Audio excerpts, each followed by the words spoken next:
A sonda Novo Horizonte, lançada há 9 anos pela NASA, a Agência Espacial Norte-Americana, deve fazer amanhã uma aproximação histórica de Plutão. E, a caminho do planeta, enviou mais uma foto.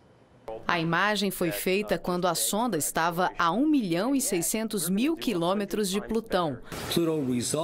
Os cientistas disseram que a imagem é rica em detalhes e mostra o que eles acreditam ser uma cratera rodeada por penhascos. Amanhã a sonda vai atingir o ponto mais próximo de Plutão, 12.500 quilômetros, e deve capturar novos dados e imagens.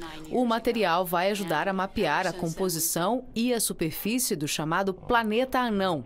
Plutão tem 5 luas e apenas 2.300 quilômetros de diâmetro, 1.000 a menos do que a nossa Lua.